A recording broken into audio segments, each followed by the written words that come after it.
Josué, capítulo 2, quero convidar a igreja a abrir a sua Bíblia.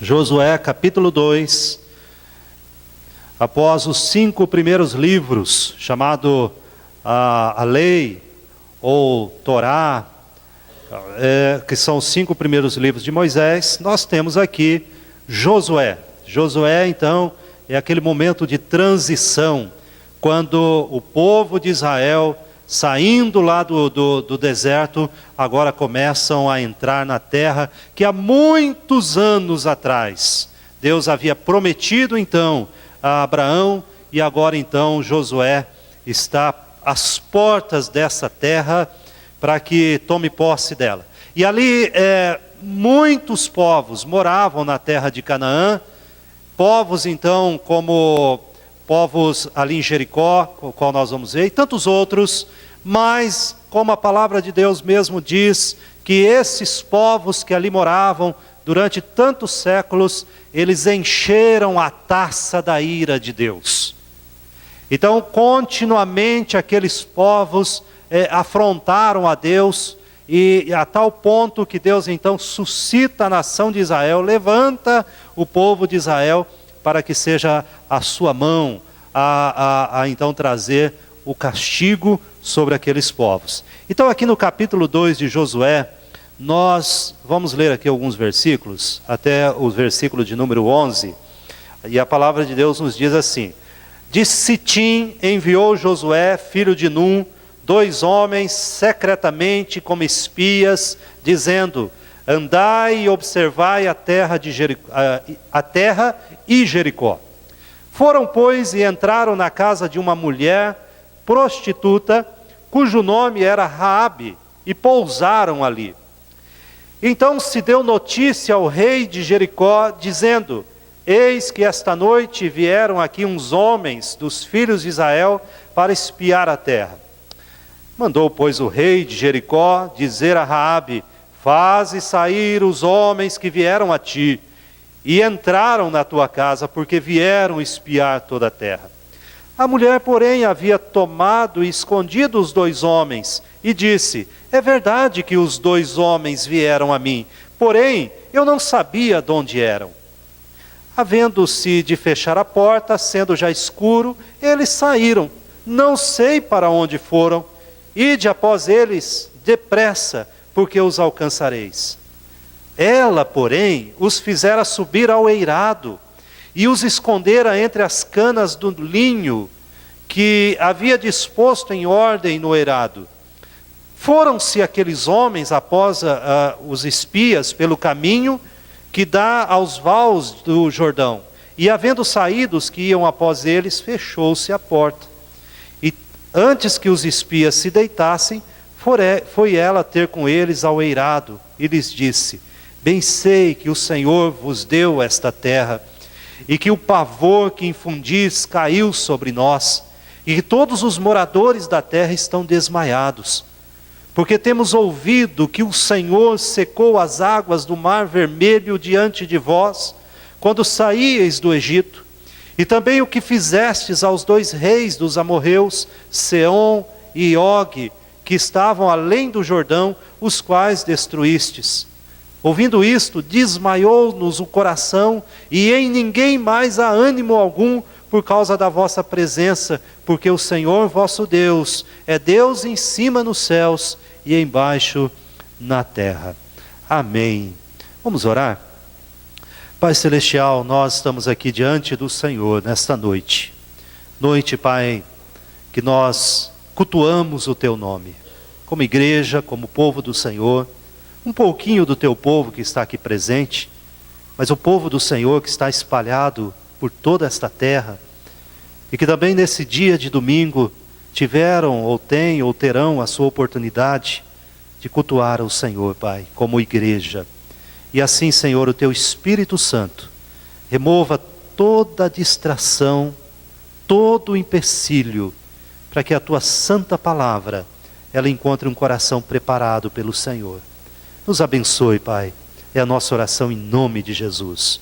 Amém, Senhor. Amém. Irmãos, de vez em quando, nós assistimos algum filme, e tem pessoas que gostam muito de filmes de espionagem, 007 ou outros mais modernos, né, que aparecem por aí, o enredo é mais ou menos igual, mais ou menos parecido, mas alguém então, ele está envolto em espionagem, nem tudo parece o que é, e de repente pessoas que parecem que é uma coisa, são outras, enfim, aquele clima de espiões e tudo mais que a gente vê nesses filmes. E quando a gente olha para esse texto da palavra de Deus, parece um enredo também de espionagem. Há uma espionagem acontecendo, há uma missão dada. A missão então de Sitim, então Josué chama 2 homens, talvez pessoas preparadas para essa missão, e dá uma missão para eles dizendo, olha, vocês então vão secretamente como espias ou como espiões, e vocês entrem em Jericó, vocês observem a terra, façam uma leitura, uma varredura da situação, e depois venha e me tragam um relatório do que vocês viram. E esse enredo de espionagem, ele então acontece. Esses 2 espiões entram em Jericó, eles encontram uma mulher, e o texto diz que ela é uma prostituta, e eles então entram na casa desta mulher para colher toda e qualquer informação que eles pudessem. Mas de alguma forma o rei de Jericó, lembrando que naquela época as cidades eram cidades-estados, significando que cada cidade local, ela tinha o seu próprio governo, o seu próprio rei, não fazia parte de um país como a gente conhece, mas cada cidade ela era uma cidade-estado com o seu próprio rei. E o rei de alguma forma também tinha os seus espiões, que ficaram sabendo de que havia espiões na cidade, e a informação era tão boa, esse serviço era tão bom do rei, que ele soube até onde esses espiões estavam. E eles foram lá questionar então Raabe, e o texto nos diz então que ela escondeu, ela protegeu aqueles espias, porque ela percebeu que alguma coisa iria acontecer da parte de Deus. Tanto é que no capítulo 2, que nós lemos, lá no versículo 11, nós encontramos uma declaração de fé feita por esta mulher, que não tinha conhecimento algum das coisas espirituais, ela não tinha contato algum com Deus Todo-Poderoso, mas algo em seu coração mudou. O Espírito Santo, então, ele traz a fé ao coração dessa mulher, porque no versículo 11 ela diz assim, ouvindo isso, desmaiou-nos o coração, e em ninguém mais há ânimo algum, por causa da vossa presença, porque o Senhor, o vosso Deus, é Deus em cima nos céus, e embaixo na terra. E é interessante que quando ela usa essa expressão, o Senhor, o vosso Deus, ela usa a expressão conhecida pelos israelitas, pela nação de Israel, que se referia ao Deus Todo-Poderoso. Ela não está falando aqui de um Senhor qualquer, de um ídolo, de um Deus qualquer das nações, mas a palavra que ela emprega aqui é a palavra que se usava então para Deus. Meus irmãos, lá no capítulo 13 de Números, nós temos também uma história paralela, que certo dia então Moisés chama algumas pessoas, um homem de cada tribo de Israel, 12 homens, e fala assim para eles, olha, eu tenho uma missão para vocês. Eu quero que vocês entrem em Canaã como espias, como espiões. Espiem a terra, tirem todas as informações, veja como é o solo, comece lá no Negueb e vem pelas montanhas, vem descendo, veja como é o povo, veja como são as cidades, os homens de guerra, como são os armamentos e tudo. Eu quero que vocês observem tudo, espiem a terra. Em Números nós temos essa ordem.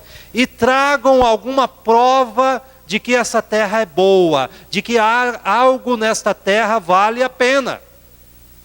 E os espiões então ficam 40 dias.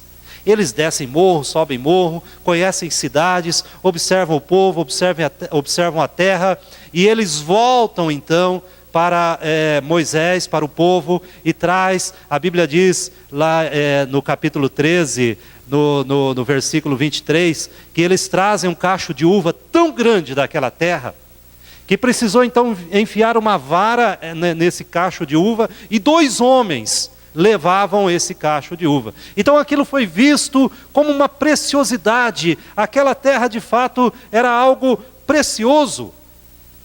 E aquilo animou o coração do povo, apesar de que alguns queriam desanimar o povo de Deus. E nesse texto de Josué nós encontramos a mesma situação, pessoas comissionadas como espiões, entraram na terra, retornaram ao povo, relataram as suas descobertas. No capítulo 2, se você seguir aqui lendo, nós vamos falar sobre isso, mas eles relataram as suas descobertas, mas a questão é, o que havia, o que eles apresentaram de precioso daquela terra?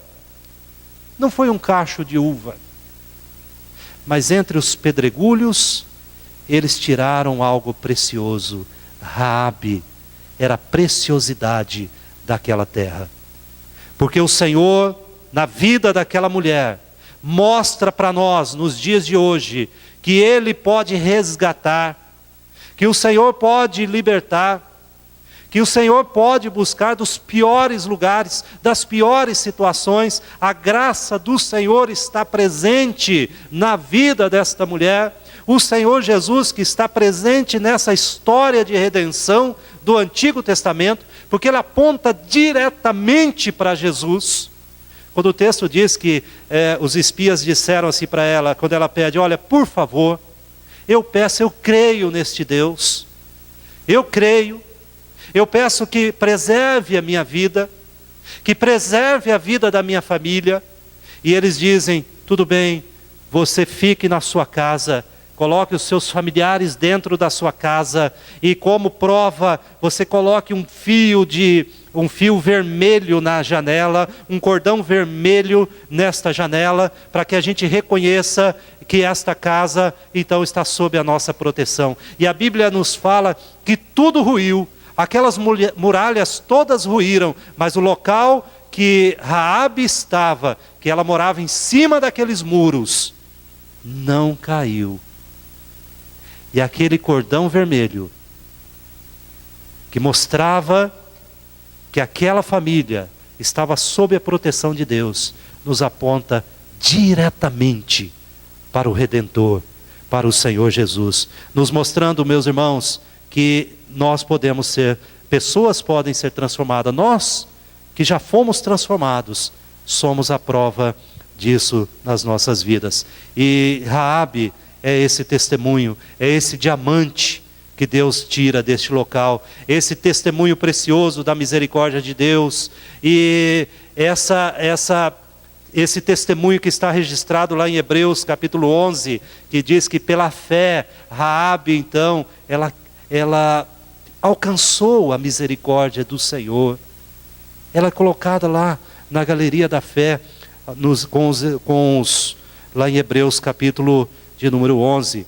Mas eu quero que você observe aqui, eu quero trazer o exemplo de Raabe, e o exemplo de Raabe nos oferece aqui alguns sinais que indicam se você e eu, nós de fato estamos no caminho da fé. O exemplo de Raabe, o exemplo de uma transformação radical. Essa mulher foi transformada radicalmente. E o exemplo dela nos mostra, nos dá sinais. Será que nós também estamos trilhando este caminho da fé, o qual esta mulher trilhou? Então, quando nós estamos, meus irmãos, no caminho da fé, na estrada da fé, nós não queremos mais retornar ao passado. Nós não queremos mais o passado na nossa vida. Se você observar aqui o capítulo 1, ele diz assim, de Sitim, capítulo 2, versículo 1, desculpa. De Sitim enviou Josué, filho de Num, 2 homens, secretamente como espias, dizendo, andai e observai a terra de Jericó. Foram, pois, e entraram na casa de uma mulher prostituta, cujo nome era Raabe, e pousaram ali. E o versículo 8 em diante, a Bíblia nos diz assim, antes que os espias se deitassem, foi ela ter com eles ao eirado, e lhes disse, aqui ela começa então o seu processo de transformação. O Espírito Santo já está agindo no coração desta mulher. E ela diz assim: bem sei que o Senhor vos deu esta terra. Eu chamo novamente a atenção pela expressão que ela usa. A palavra Senhor não significava qualquer ídolo que a cidade de Jericó estava infestada desses ídolos, mas era o Senhor, Deus Todo-Poderoso. Era o Senhor que os judeus reconheciam como ser o Senhor Supremo, que nós reconhecemos isso. E ela diz: o Senhor vos deu esta terra, e que o pavor que infundis caiu sobre nós, e que todos os moradores da terra estão desmaiados. Ou seja, todos eles não sabem mais o que fazer. Quem sabe aquelas pessoas em Jericó procuravam e se agarravam aos seus deuses e às situações que eles pudessem controlar. Eles não sabiam mais o que fazer, havia terror. Deus havia infundido em seus corações terror. Porque temos ouvido que o Senhor secou as águas do Mar Vermelho diante de vós. Havia testemunho de Deus ali. Quando saíes do Egito, e também o que fizeste aos 2 reis dos amorreus, Seom e Og, que estavam além do Jordão, os quais destruístes. Ouvindo isto, desmaiou-nos o coração, e em ninguém mais há ânimo algum por causa da vossa presença, porque o Senhor vosso Deus é Deus em cima nos céus e embaixo na terra. E depois dessa declaração de fé, que o Espírito Santo já estava trabalhando o coração desta mulher, que a graça de Deus já a estava alcançando, ela diz no versículo 12: agora pois jurai-me, vos peço, pelo Senhor, que assim como usei de misericórdia para convosco, também dela usareis para com a casa de meu pai, e que me dareis um sinal certo, de que conservareis a vida a meu pai e a minha mãe, como também aos meus irmãos e irmãs, com tudo o que tem, e de que livrareis a nossa vida da morte. Meus irmãos, no momento em que aqueles homens entraram na casa de Raabe, ela sabia que a sua vida tinha sido mudada.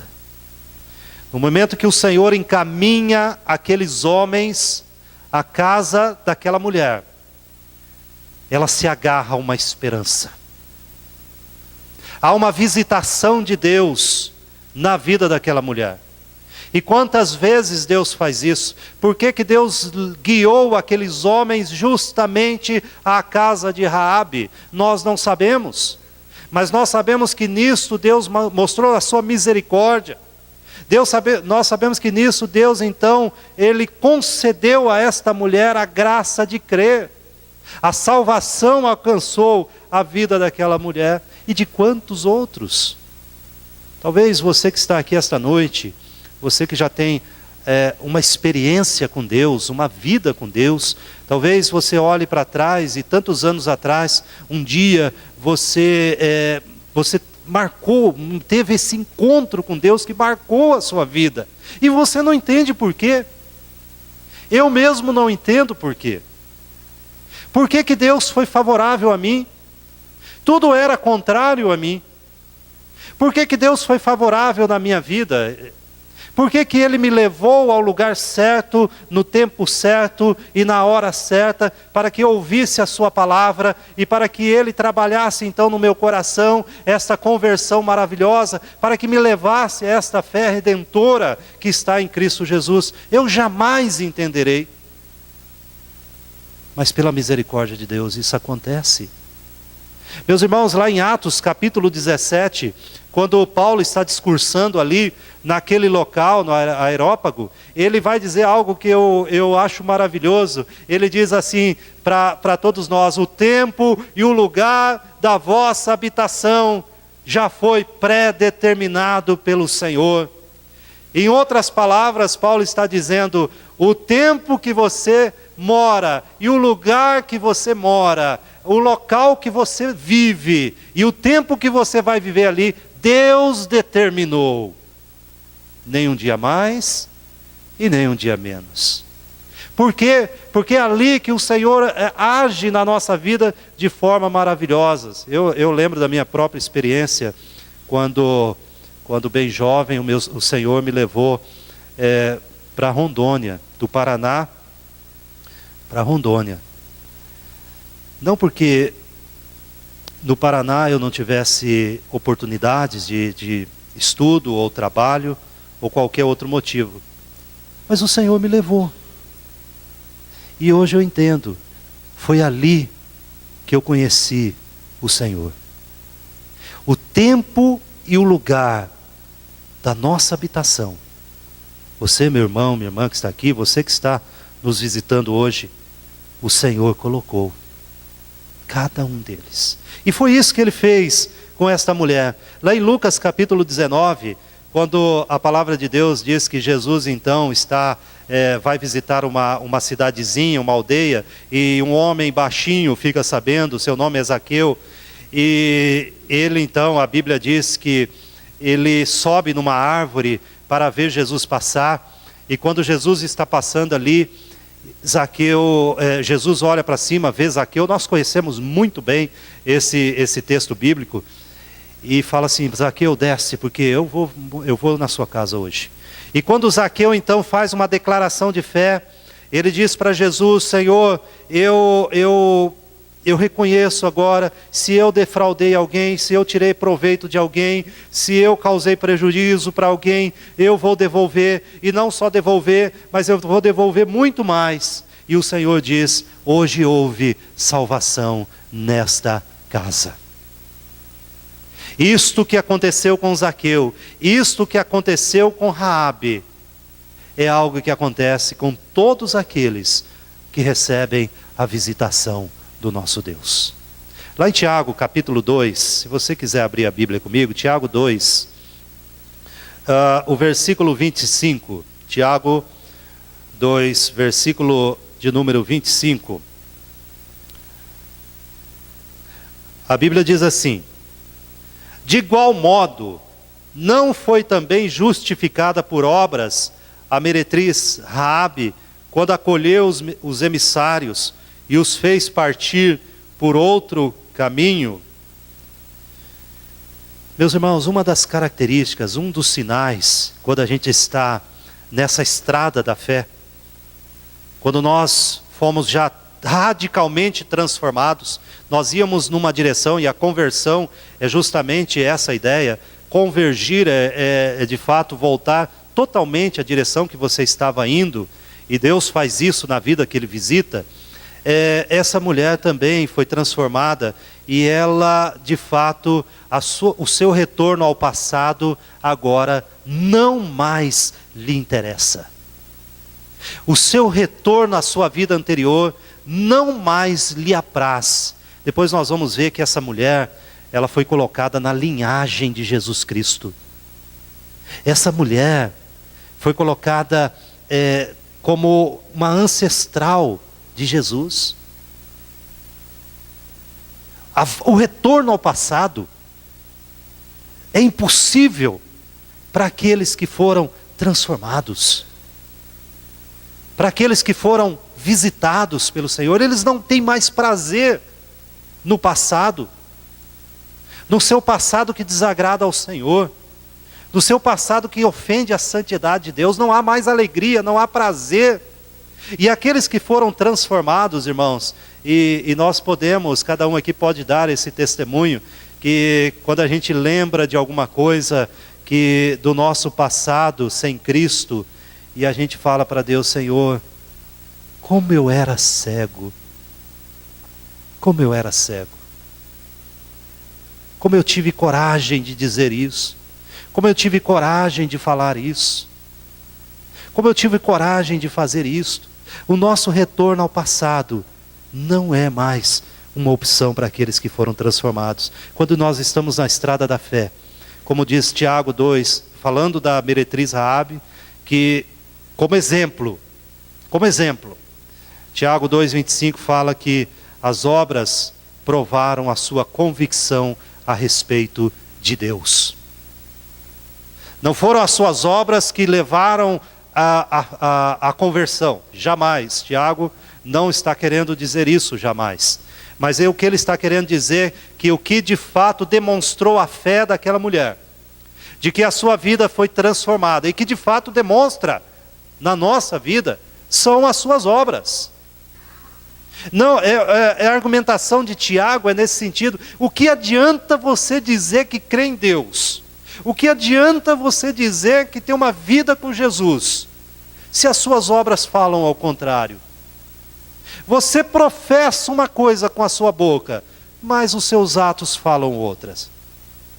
Então é isso que Tiago está dizendo, e é isso que ele usa o exemplo daquela mulher, dizendo para nós, olha, a prova que aquela mulher manifestou uma fé de verdade, uma fé sincera, e essa fé salvadora, operada em seu coração, de fato foi algo que a transformou, porque as suas obras mostraram isso.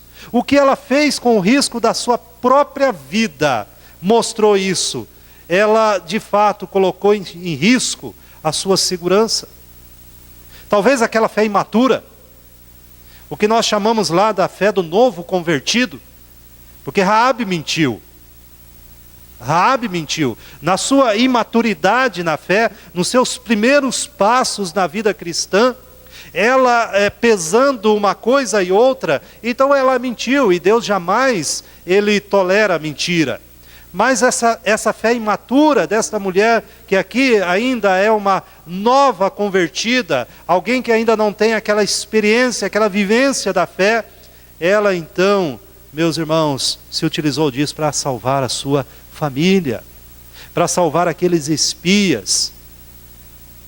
E esta mulher, de fato, creu em Deus com o perigo da sua própria vida. Um colega meu uma vez me contou que ele conheceu um madeireiro. Esse madeireiro era do Paraná.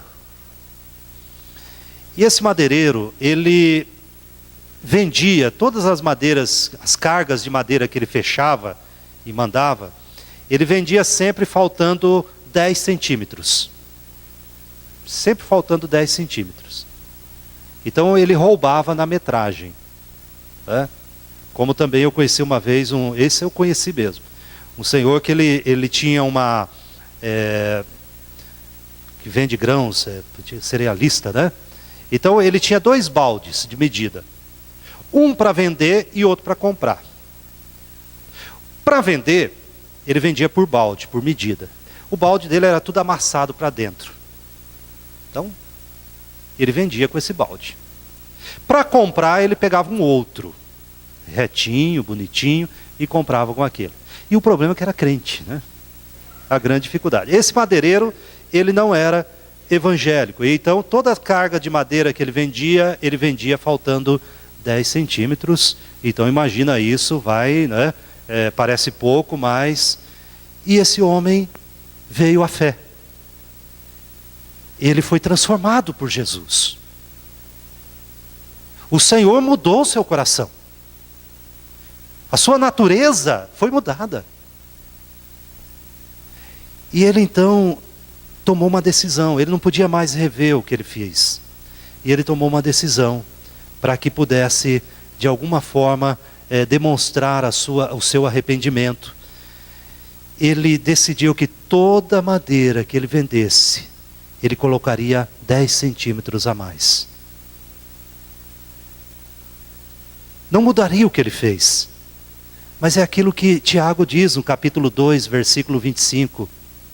As nossas obras provam se estamos, de fato, na estrada da fé. As nossas obras provam se de fato fomos transformados radicalmente. Se você me diz que é crente, mas continua pensando igual, continua fazendo igual ao que este mundo acha que é normal, então, não sou eu que digo, é a palavra de Deus. Há um engano terrível no seu coração. E o problema é que esse engano, ele é um engano mortal, espiritualmente falando, ele é um engano eterno. Não é um engano que você chega lá no final, puxa, pisei na bola, não, mas vamos tentar de novo. Não, ele é eterno, é mortal. Quando estamos na estrada da fé, nossas vidas, meus irmãos, têm que influenciar as pessoas que estão ao nosso redor. Se você olhar em Josué capítulo 2, veja lá o versículo 18. Versículo 18. E o versículo 19, a palavra de Deus diz assim: se vindo nós à terra, isso os espias falando para Raabe, né? Um pedaço do discurso dos espiões. Os 17 fala: disseram-lhe os homens, desobrigados seremos deste teu juramento que nos fizeste jurar. Se vindo nós à terra, não atares este cordão de fio escarlata à janela por onde nos fizeste descer. Se não recolheres em casa contigo teu pai, e tua mãe, e teus irmãos, e toda a família de teu pai. Qualquer que sair para fora da porta da tua casa, o seu sangue lhe cairá sobre a cabeça, e nós seremos inocentes. Mas o sangue de qualquer que estiver contigo em casa, caia sobre a nossa cabeça, se alguém nele puser mão. Meus irmãos, quando nós estamos trilhando essa estrada da fé, nossas vidas, a maneira que a gente vive, o que nós falamos, ela influencia as pessoas que nos cercam. Deve ser assim, tem que ser assim. É com muita tristeza que muitas vezes a gente vê que nós somos mais influenciados por este mundo do que influenciamos. Não é à toa que Jesus fala que nós somos sal e nós somos luz, dois elementos poderosíssimos em termos de influência. O sal jamais passa desapercebido. A luz jamais passa também desapercebida, porque ela brilha num ambiente de escuridão. Num ambiente de escuridão. Olha, Raabe conseguiu atrair todos os seus familiares, convencidos pela sua fé. Agora pensa você, ela chegar anunciando para uma família que está agarrada a deuses estranhos, costumes estranhos, está agarrado à fé em coisas vãs deste mundo, e convencê-la a se encerrar dentro de uma casa, porque de alguma forma, se elas ficassem ali dentro, elas seriam salvas. Essa mulher influenciou a sua família. Talvez a gente não consiga, meus irmãos, e nós falhamos miseravelmente em convencer pessoas até de ouvir a gente falar alguma coisa da nossa fé. E essa mulher nos ensina grandemente. Será que nós temos influenciado ou nós estamos sendo influenciados? Alguns anos atrás, eu na verdade, minha esposa e eu, fazem muitos e muitos anos que a gente não vê novela da Globo. A gente tomou essa decisão. Muitos e muitos anos. Mas alguns anos atrás, havia uma novela da Rede Globo, que a heroína da novela era uma prostituta. Era a heroína.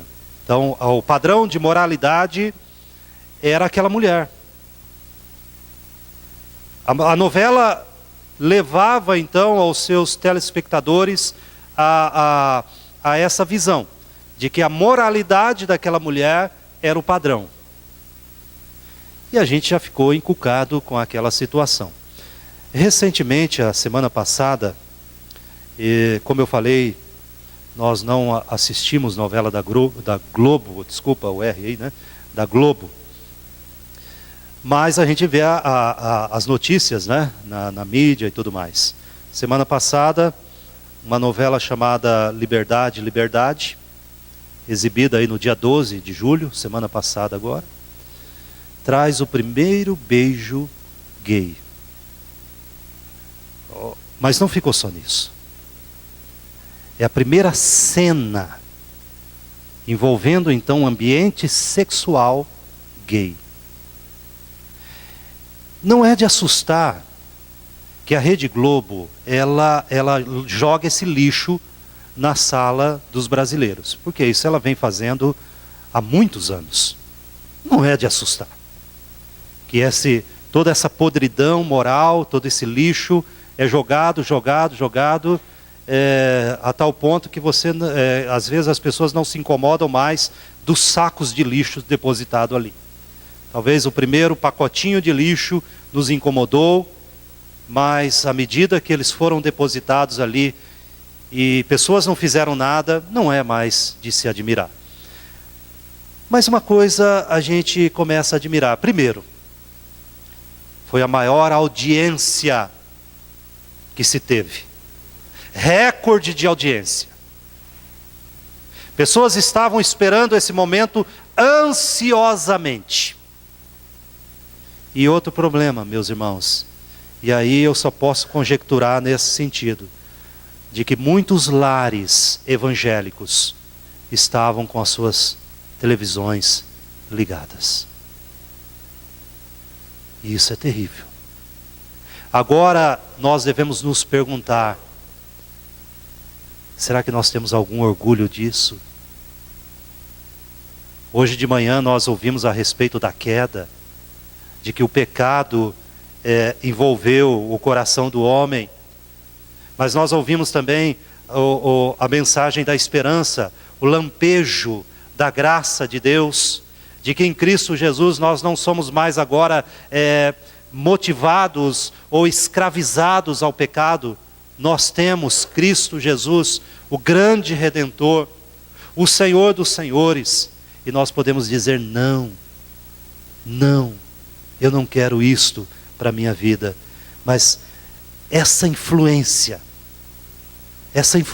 que o mundo tem, aos poucos, nos feito acreditar, ou pelo menos duvidar, de que tais coisas são ofensivas a Deus, tem sido a derrota da igreja, do povo de Deus. A palavra do Senhor, lá em Atos capítulo 2, eu quero convidar você, se quiser abrir comigo, eu vou fazer essa leitura. Em Atos 2, nós desvendamos aqui, nós entramos porta dentro, desculpa a redundância aí, da igreja de Jerusalém, dos primeiros irmãos ali que se reuniam como povo de Deus, como igreja do Senhor. Em Atos 2, versículo 42, eu acho um relato fantástico da igreja de Deus. E a Bíblia diz assim: perseveravam na doutrina dos apóstolos e na comunhão, no partir do pão e nas orações. Para isso que a igreja se reúne. Em cada alma havia o quê? Temor. E muitos prodígios e sinais eram feitos por intermédio dos apóstolos. Todos os que creram estavam juntos e tinham tudo em comum. Irmãos, como essa frase é poderosa, porque muitas vezes aqueles que se dizem crentes têm mais em comum com este mundo do que com a igreja. Flertam com este mundo de tal forma que se descaracterizam como igreja do Senhor Jesus. Vendiam as suas propriedades, aqui era a maneira que eles viviam, e propriedades e bem, a operosidade da sua fé presente aqui, distribuindo o produto entre todos à medida que alguém tinha necessidade. Diariamente perseveravam unânimes no templo, partiam pão de casa em casa e tomavam as suas refeições com alegria e singeleza de coração. A igreja tinha prazer de estar junta, porque elas tinham em comum, mas eles não eram alienados deste mundo, porque o versículo 47 diz que nesta prática bendita, louvando a Deus e contando com a simpatia de todo o povo olhava para aquela igreja, meus irmãos, e dizia: tem algo aí que eu quero. Eles ansiavam também uma mudança, eles viam algo diferente. Enquanto isso, aí tem a parte de Deus, acrescentava-lhes o Senhor dia a dia os que iam sendo salvos. Nós não podemos converter uma alma, nós não temos esse poder. Esse poder é Deus. Mas o Senhor nos chamou para a operosidade da nossa fé. O que nós temos no exemplo de Raabe, no texto que nós estamos vendo aqui, quando estamos na estrada da fé, Deus nos concede privilégios espirituais. E que privilégios são esses? Se alguém está em Cristo, é nova criatura. A palavra de Deus nos diz: as coisas antigas e velhas ficaram para trás e tudo se fez novo. E que privilégios são esses? Nós somos agora, como Pedro vai dizer, família de Deus, povo de Deus, povo de propriedade exclusiva do Senhor. 1 Pedro 2, versículo 9 e 10, a Bíblia diz assim: vós, porém, sois raça eleita, sacerdócio real, nação santa, povo de propriedade exclusiva de Deus, a fim de proclamardes as virtudes daquele que vos chamou das trevas para a sua maravilhosa luz. Observe o versículo 10. Vós sim que antes não erais povo, mas agora sois povo de Deus, que não tinhais alcançado misericórdia, mas agora alcançastes misericórdia. Irmãos, quando nós somos transformados por Cristo, aí então nós verdadeiramente nos tornamos humanos. Verdadeiramente começamos a nos tornar aquilo que Deus quer que nós nos tornamos. Graças ao Senhor por isso. Esses privilégios espirituais. Mas Raabe, ela recebe alguns privilégios. No capítulo 1 de Mateus, abra aí a sua Bíblia. Mateus 1, não sai lá do texto, né? Mas vamos ler, é importante esse texto.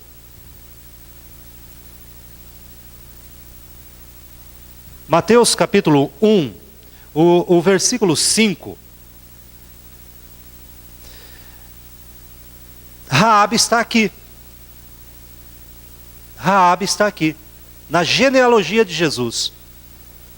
Então, o versículo 1 diz assim: livro da genealogia de Jesus Cristo, filho de Davi, filho de Abraão.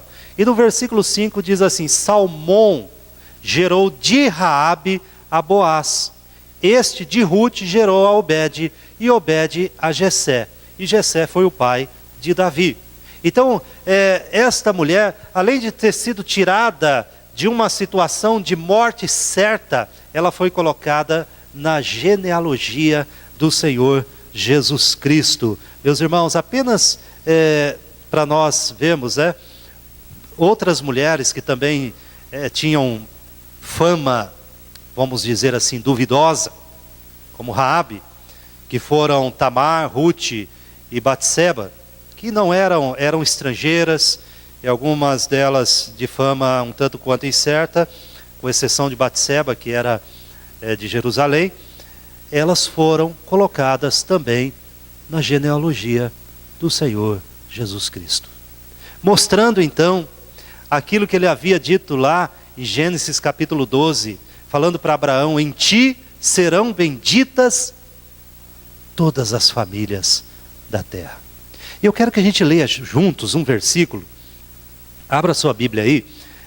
Na verdade são 3 versículos.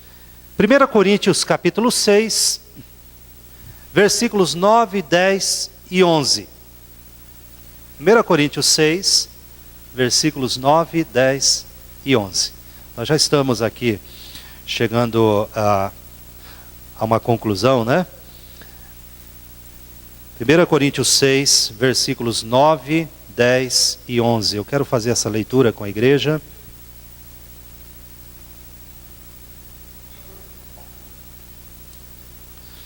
Diz assim, vamos ler juntos. Ou não sabeis que os injustos não herdarão o reino de Deus? Não vos enganeis, nem impuros, nem idólatras, nem adúlteros, nem efeminados, nem sodomitas, nem ladrões, nem avarentos, nem bêbados, nem maldizentes, nem roubadores herdarão o reino de Deus. Tais fostes alguns de vós, mas vós vos lavastes, mas fostes santificados, mas fostes justificados em o nome do Senhor Jesus Cristo e no Espírito do nosso Deus. Assim foi Raabe.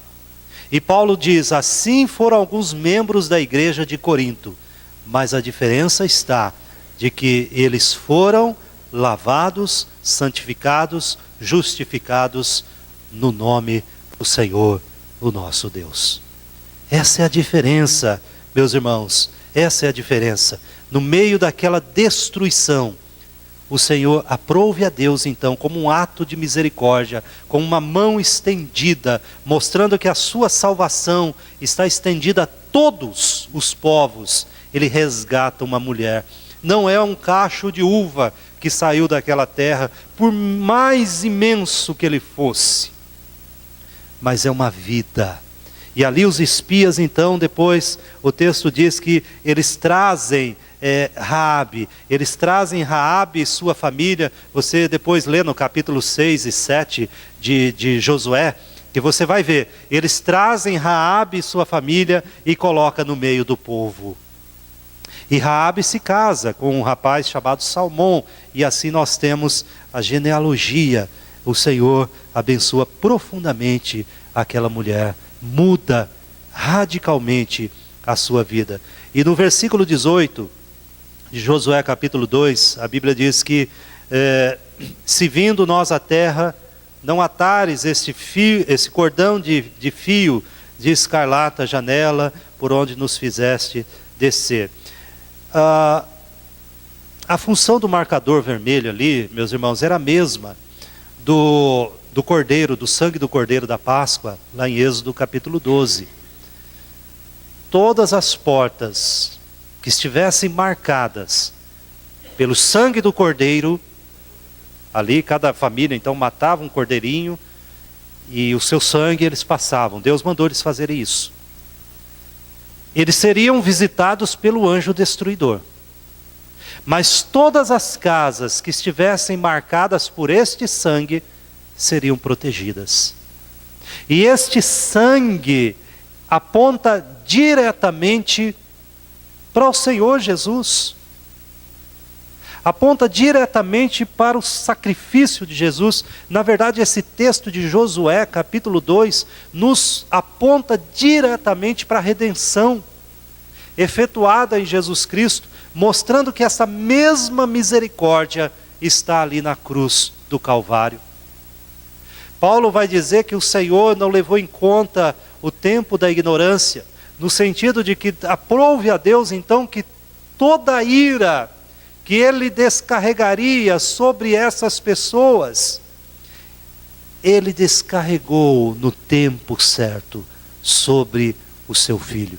A salvação de Raabe é a mesma efetuada na cruz do Calvário.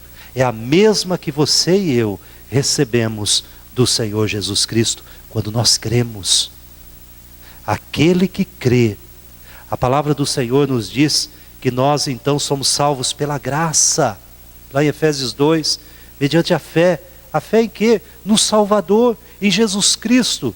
Nós devemos crer então que o Senhor Jesus é a expiação, é o sacrifício que aprove a Deus colocar para que nós fôssemos salvos, para que houvesse redenção na nossa vida.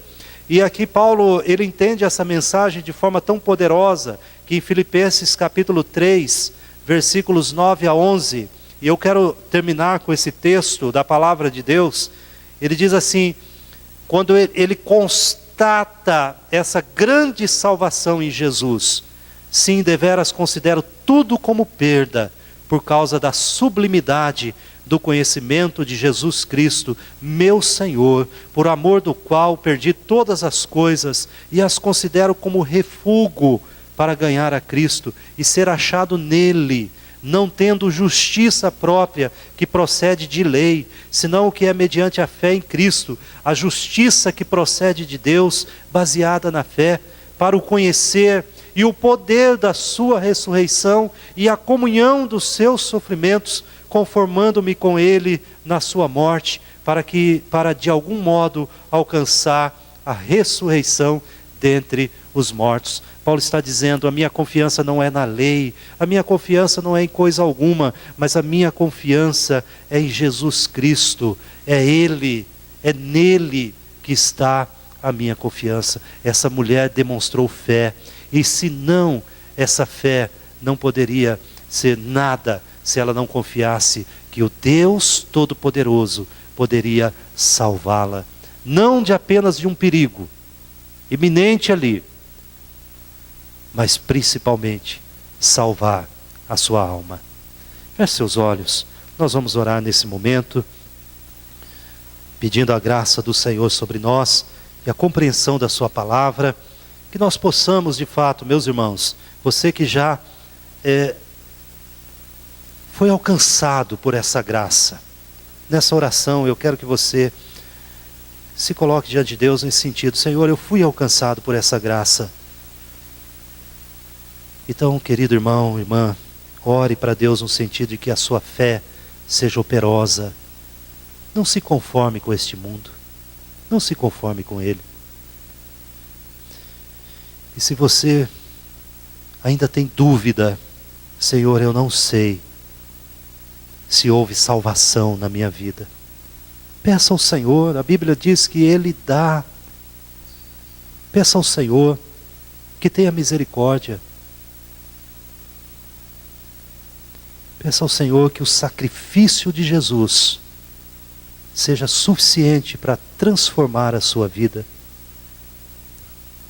Querido Deus, nós sabemos, Pai, que sem o Espírito Santo, nós não temos qualquer argumentação.